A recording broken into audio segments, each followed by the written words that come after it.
All right, good afternoon, grade 12s.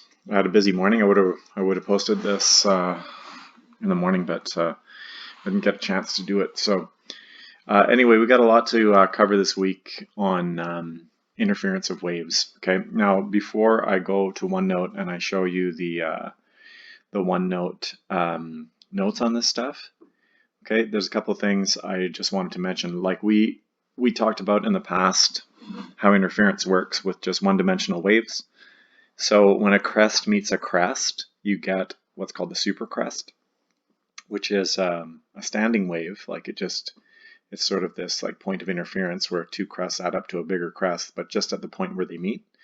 Okay, and when two troughs meet, you get a super trough. But when a crest and a trough meet, they cancel out, and you can get something called a node or a stationary point.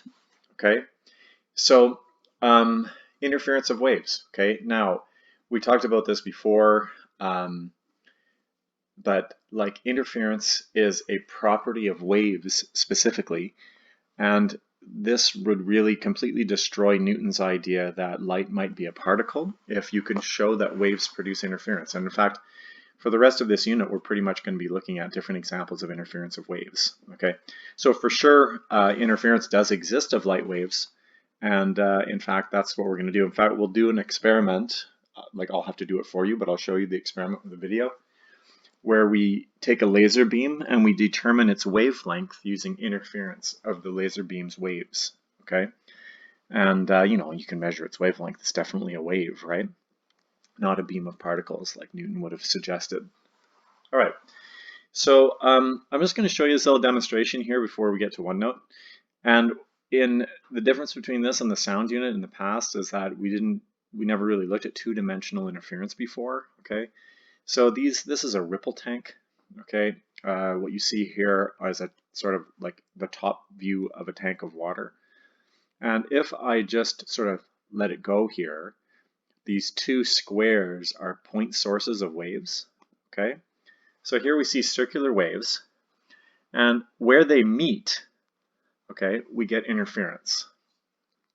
So what I'm going to do is I'm just going to pause this, okay? Here what you can see clearly are lines that are forming, okay? And the lines are alternating regions of constructive interference. And then these faded out lines, that's an area of destructive interference. And then after that is an area of constructive interference in between, and then a line of destructive interference. And they sort of alternate, okay, all around the two sources. Okay, the two sources are right here, okay, sources of circular waves just radiating outwards. Okay, now I'll show you the three-dimensional view of this. Okay, if you like, you can see it here. You can see the lines very clearly. Lines, these sort of valleys here are areas of destructive interference, and the peaks in between, these lines where we see these wave action, crests and troughs, okay, those are areas of constructive interference.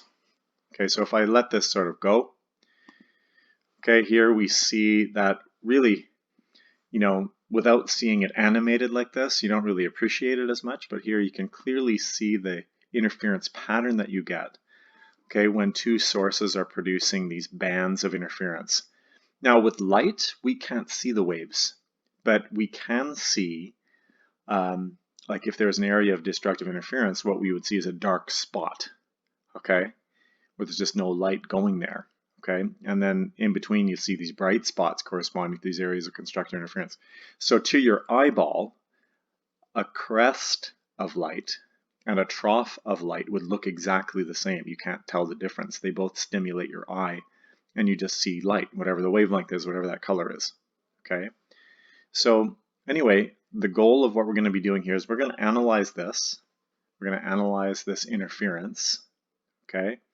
And here you can see from the top, you can see those lines very clearly, but I like looking at it on the edge like this, where you can kind of see them in a different way. Like it's kind of neat how that works. So here's the destructive and constructive interference. So what our goal is here is to understand this interference pattern really well, whether it's in water waves. We'll first look at it in water waves, okay?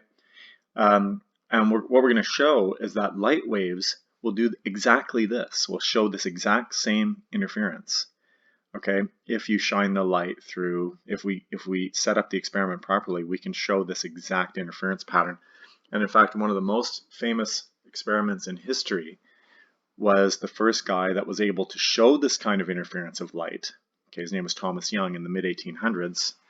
And Huygens attempted to do this back in the late 1600s, was unable to do it, just couldn't make it work. But Thomas Young, a really smart guy, was able to figure out why it didn't work, and he fixed it. Okay, so we'll talk about that later. But first, let's understand this, and there's several equations that go with it. So I'm going to stop this video here, and we'll get to the interference in the notes, okay, in the next video.